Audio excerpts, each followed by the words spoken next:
Hey there, all, and today I thought I'd do something different. I was in the mood right now to review something because I haven't watched anything really recently that I really want to review right now. But I'm going to do it later on tonight. But what I did want to do was I wanted to do kind of a cool different list video. So I thought about the different companies I had. And I didn't quite want to do another company list video because I just did that. So when you're going to buy a DVD, sometimes you're not sure if you want to quite get it or not. And sometimes it's the features that, that knock you over to, okay, yeah, I've got to get that thing for sure. So what I did was I decided to grab 10 random really good DVDs from my collection that I consider that you can get even if you're not quite sure if you want the film or not. The features are worth it enough to make you buy the film. So let's delve into them right now and kind of like delve into them. Why did I say delve? I kind of mixed two words together. Well, anyway, let's get into the DVDs right now, and we're going to see some are DVDs, some are Blu-rays, and we're going to see what the features are and why you should pick them up. Number 10. They're in no particular order, but I'm going to say number 10 anyway.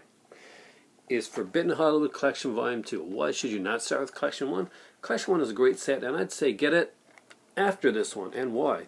Because there's a feature on here, a movie-length, well, a 60-minute feature called Thou Shall Not, Sex, Sin, and Censorship of Pre-Code Hollywood. If you're going to start collecting pre-code Hollywood movies, and I really recommend you do if you're really into the older movies like the pre-code stuff, I really like the pre-code stuff. This set here, Volume 2, has a great documentary that is really primed to get you started. We watched this documentary, are really into the pre-code stuff, rewatched the documentary again so that we could write down all the titles so we could get the movies that they list in the documentary. It is that good of a documentary that you can rewatch it a second time right afterwards and you will still be into it. Forbidden Hollywood, Volume 2. This is back before they started making them the Warner Archive sets. And incredible stuff. Just cool stuff. Next up is one I used to pimp on my channel a lot, but I stopped doing it for a while. But it's a favorite of mine. It's a favorite series of mine. It's cheesy. It's freaky. The second one I find the best. The first one is more of the slasherish type. But it is the Slumber Party Massacre Collection. Now, the Slumber Party Massacre Collection has a great documentary on here. It's called Sleepless Nights, Revisiting the Slumber Party Massacres. It's a 3-part documentary. I think it's on, I'm not quite sure, but it's a 2-disc set, and I think it goes over to both discs. Just some really cool stuff, some great effects on Slumber Party Massacre series. Very cool series. All three of these should be known that they're all three slasher films that were directed actually by females. Because the first Slumber Party Massacre film was originally supposed to be a kind of a spoof, a feminist spoof on the slasher films. It didn't quite work out that way, but they are really fun films, and the documentary is incredible. You should really check this out. This is one of the Roger Corman collection called classics that I really recommend you get. Scream Factory is putting out a Blu-ray of the first Slumber Party Massacre film. It'll probably have the documentary on. If it does, I'd really suggest picking that up, but since I've already got all three of them on one collection, I'm not sure if I can double it up on the Blu-ray for that one unless they put something new, and from what I've heard, nothing new is coming. Next up is one of the Arrow collection, and it's not one of my favorite Arrow films, but the documentary and the fact that I was going to see this guy at a con made me pick this up because I knew I wanted him to sign it, and that is Beyond Reanimator. When I showed this to Jeffrey Combs, he didn't even know this version existed. This here has a great documentary, and the documentary is called, let's see, All in the Head, Brian Yuzna on the Reanimator Chronicles, and it is a 50-something minute documentary, and it is incredible. This talks about all the Reanimator films that were made, it talks about all the Reanimator films that he was going to make, and it talks about all the Reanimator films that didn't get made. So this is just one incredible documentary, extremely comprehensive, really great, something you're going to go back to and watch again and again. If you're a Reanimator fan, you cannot be without this one. If you got the Reanimator Blu-ray that Image put out, then you've got to have this one. Beyond Reanimator, Arrow Video, the only way to get this movie, got to have it. Next up is one that I recently showcased, and this one is, when you think of getting a movie for features, nothing comes out more than this film right here recently, and it's House on Straw Hill. The first 3,000 copies of this one basically contain an extra movie. It's a documentary called Ban the Saddest Videos, and it is incredible. It talks about the censorship done back in Britain in the 1980s when Mary Whitehouse came about and tried to just get movies censored all crazy like, and man, they went crazy with it. Wow.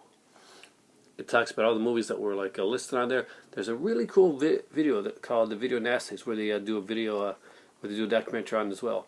And then they've got a trailer tape with it. I find the documentary, the free documentary you get on here, is just a little bit better than the Video Nasties documentary. Though I do like them both, this is incredible. House on Straw Hill. 3,000 copies, guys. Pick it up while you still can. Next up is one by Synapse. And Synapse is a film company that I really like, but they're so expensive I don't get to buy a lot of them. This one I just couldn't resist. Love the cover.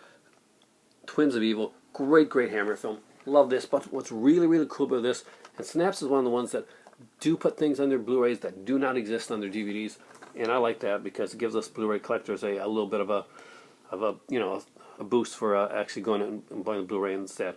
And actually, Blu-ray is actually cheaper. This one had an 84-minute documentary, The Flesh and the Fury, Exposing Twins of Evil, and this does not just talk about this film. No, it goes way beyond that. It talks about the whole Carmilla trilogy. It talks about the books, how the whole Carmilla thing came about. Really, really cool documentary. Really recommend you get this one, guys. Awesome stuff. Awesome film. And aren't they the cutest girls? Seriously. Probably not so much show from there. See if you can see. Maybe, maybe not. Anyway, they're gorgeous. Next up is a Steelbook, and that one is Al Pacino Scarface Limited Edition. What is so cool about this? Well, there is a cool feature on the featurette on it, where they show you the TV version versus the actual version of the film.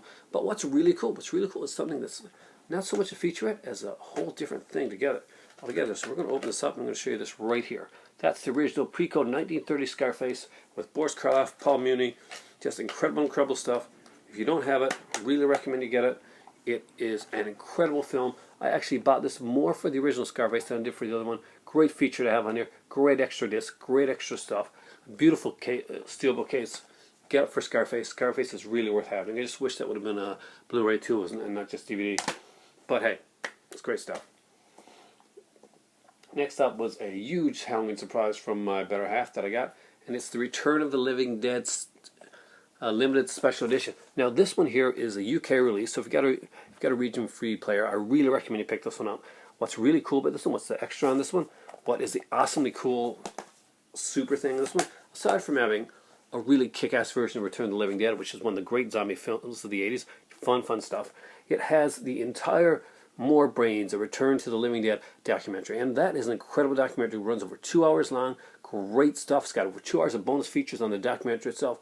And there's two like mini documentaries on Return to the Living Dead 2, and one on Return to the Living Dead 3. There's like stuff on the music, behind the scenes. There's some really, really great stuff. I highly recommend this. It's an incredible, incredible documentary. You know what? I don't know how many times I've watched the documentary, but I know that it's going to be watching again soon. Ooh. Next up is a favorite comedy of mine. It's cheesy, it's crass, and it is by, directed by John Landis. And it is the Kentucky Fried Movie. Catholic High School Girls in Trouble. If you know the movie. Anyway, this has over an hour-long conversation with David and Jerry Zucker, the Zucker brothers, of course, the comedy team. This talks about their entire career. We've got their stuff from Airplane to Naked Gun and onwards, to Ghost.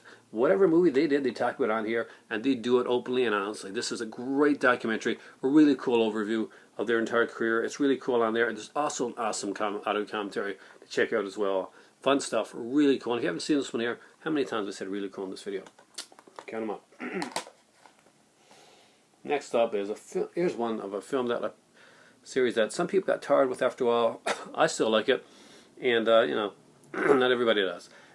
And this was the last in the series. This is Saw, the final chapter. What's the cool feature on this? What is the ultimately cool feature? If you like the Saw movies, if you like the traps, then this one here has a little feature called 52 Ways to Die. And what it has is it shows you every trap scene from every Saw film all spliced together. Really cool. Gotta say, it sucked me in. It made me want to get this. I bought this one for $1 when Blockbuster was closing out, brand new. But I think I would have bought this on regular price anyway, because that is really cool. You know, having all the traps together in one movie. Just some cool stuff. I really love the trap thing. Very cool that they did that. The traps are the cornerstone of the Saw films. You gotta see it. Last but not least is Trick or Treat. I used to have this one on DVD, and it had 0 features on it, basically. But this is a Blu-ray upgrade that everyone needs. And the coolest thing on here is actually called How do many of our scare season traditions start?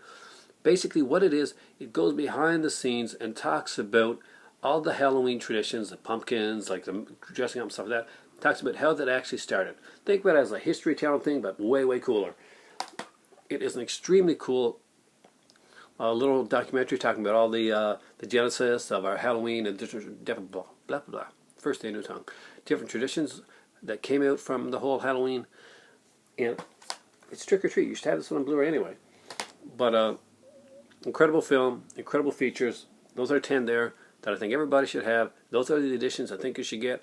And those are my reasons why. I hope you like those features. Hope you like this one here. And what got cut out of my last video that I put up on here? Well, this.